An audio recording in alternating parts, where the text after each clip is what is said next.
Hi everyone. Hi fans of high quality entertainment is what I meant to say. On my ASMR channel this morning I just did a video not knowing if I still have COVID or not, so I did a test and I still have COVID. It's been 10 days and kind of frustrating, but I definitely wanted to do a video. So this idea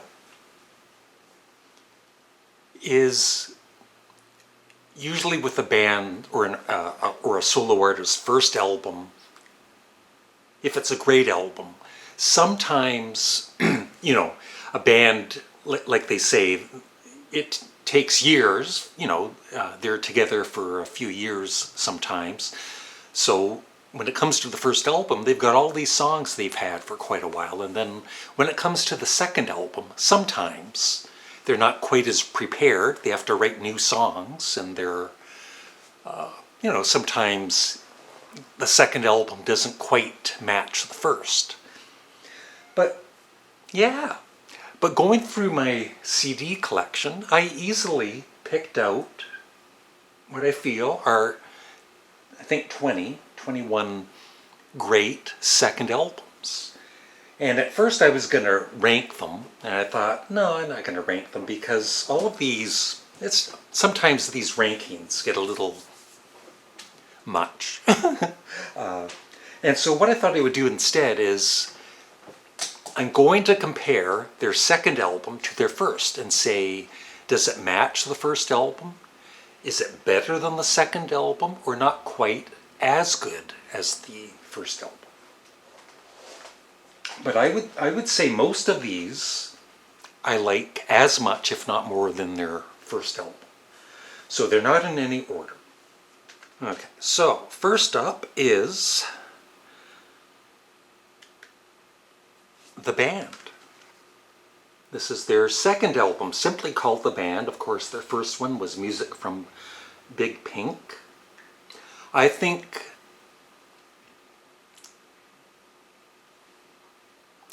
between the two of them, I think this matches the first one. It's as good, if not better, than the first one. But just for me personally, I think the way I kind of work it out is which of the albums would I play first? And I think I would play music from Big Pink more than I would play this. But still, this was an excellent second album by The Band. Now, Alice Cooper. I do not have the first Alice Cooper Band album, Pretties for You, but I've heard it. And I feel that the second album, Easy Action, is much better. So. And the Beatles, Please Please Me, not a bad debut album. And then with the Beatles, which I actually played last night, I usually don't play the early Beatles albums that much, and it does get, you know, it gets a little criticized for having a bit too many cover songs, but still, the writing has, you know, John and Paul's writing has really improved from the first album with songs like It Won't Be Long and All My Lovin', All I've Got to Do. And their cover versions are great. Please Mr. Postman. I love George's song, Don't Bother Me. I even love Hold Me Tight, which is one of my least favorite Beatles songs. But last night, I had a new appreciation for this. So I would say it's at least even with their debut album, Please Please Me. Good job, Beatles. Talking Heads. Talking Heads 77 was excellent, and their follow-up, More Songs About Buildings and Food, was, I think it's actually, between the two, I think I love this one a tad more. So, excellent job, Talking Heads. Blue Oyster Cult, one of my all-time favorite debut albums, is their first one, simply called Blue Oyster Cult. But they hit it out of the park with Tyranny and Mutation, their second album. Between the two, I think I prefer the debut album, but that being said, I think this is a killer follow-up. So they did a great job on their second album.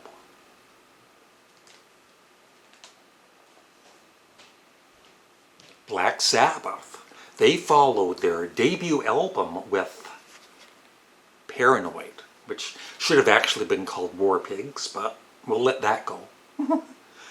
And yeah, it's an excellent follow-up to the debut, and between the two, I would rather listen to this than the debut, but just a great follow-up to a great debut album.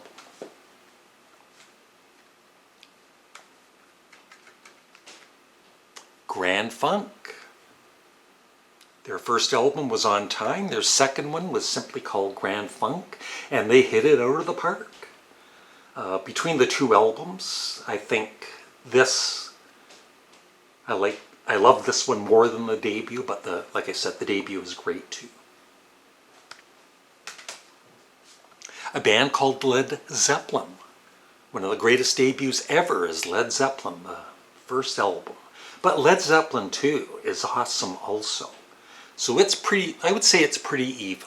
I wouldn't say it surpasses the debut for me, but it's as good as the debut.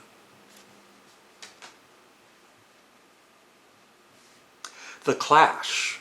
Now when this came out, Give 'Em Enough Rope, the second album, I was really disappointed in it. But in the last few years, I've really grown to love this album. And so I would say, actually, between the two albums, I think I would listen to this before the debut, even though it might not be quite as strong, song by song, as the debut, but still, a very strong follow-up.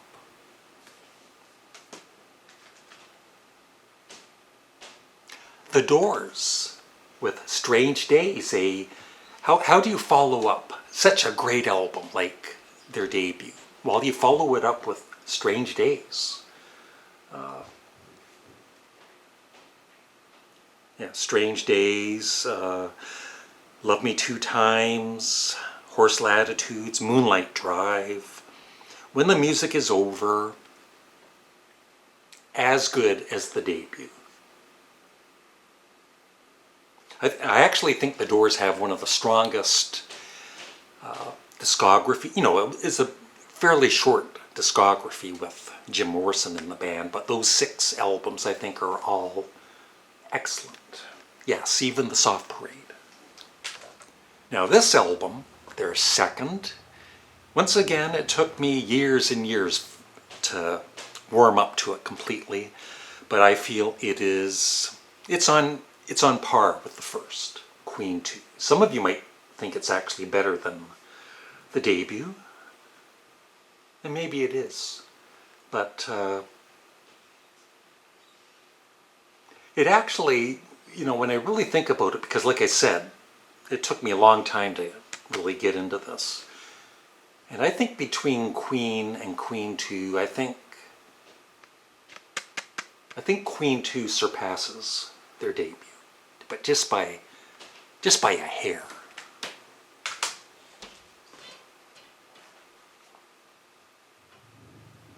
Now, Lou Reed's second album, Transformer, is better than the first, but between the two albums, I just find the first one a bit more interesting for some reason. I don't know if it's the production or what by David Bowie, but it's like a too clean of a production or something. But then again, the debut isn't that well produced, so. But it's a very, very strong follow-up to kind of a so-so debut. But like I said, there's some charms to the debut. But between the two, I guess Transformer is the better album.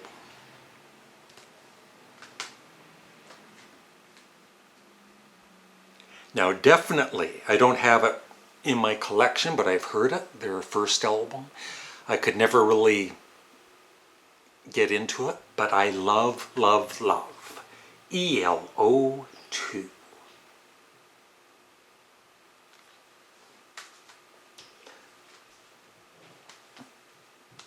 Another band with a great debut, and they followed it up with it matched, at least matched the debut. I think it actually just, once again, surpassed it just by a hair.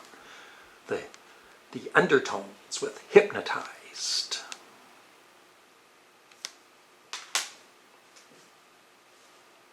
I love the debut album by Yes, and I also love Time and a Word by Yes.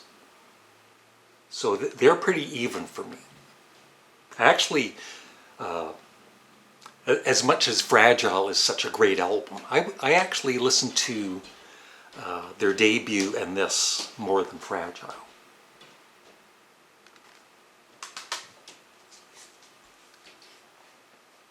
Now this one is not quite, I listened to this last night, and it's not quite as strong as their debut, but it's still a very good second album. Steppenwolf the Second.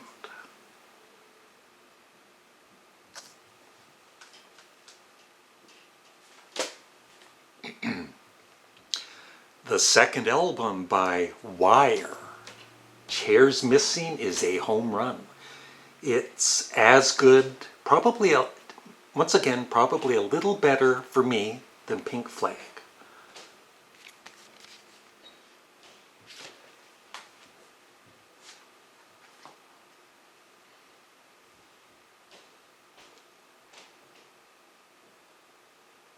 Once again, the Mothers of Invention, Freak Out, great debut, double album, and Absolutely Free, the second album, just as good as Freak Out. So they're pretty even for me, even though this is a single, and like I said, Freak Out was a double album.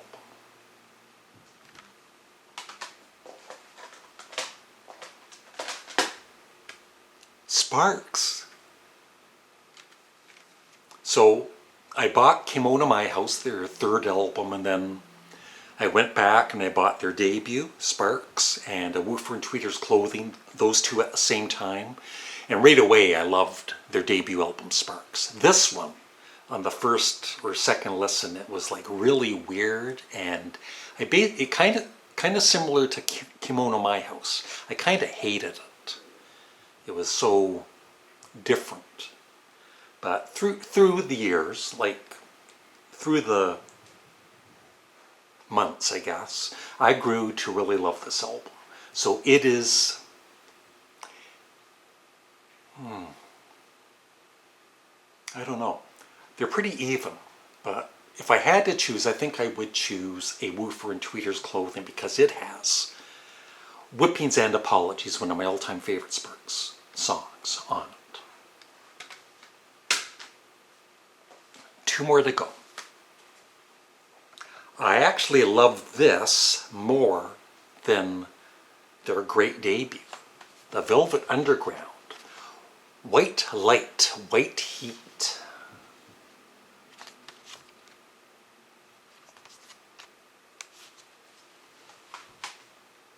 And lastly, of course, there's also, because I have the box set of it, but there's McCartney, his first solo album, followed up by Ram, which is one of the greatest albums of all time, so he knocked it out of the park. And so did this guy, Paul Simon. His debut album was excellent, I love it. And this is even better. There Goes Ryman Simon. Kodachrome, Tenderness, I mean every song. Take Me to the Mardi Gras, Something So Right, One Man's Ceiling is Another Man's Floor, American Tune, Loves Me Like a Rock, just one of the greats. So yeah, and that is it. What are some of your favorite second albums by a band or a solo artist? Let me know in the comment section below. Thanks for watching and take care. Bye.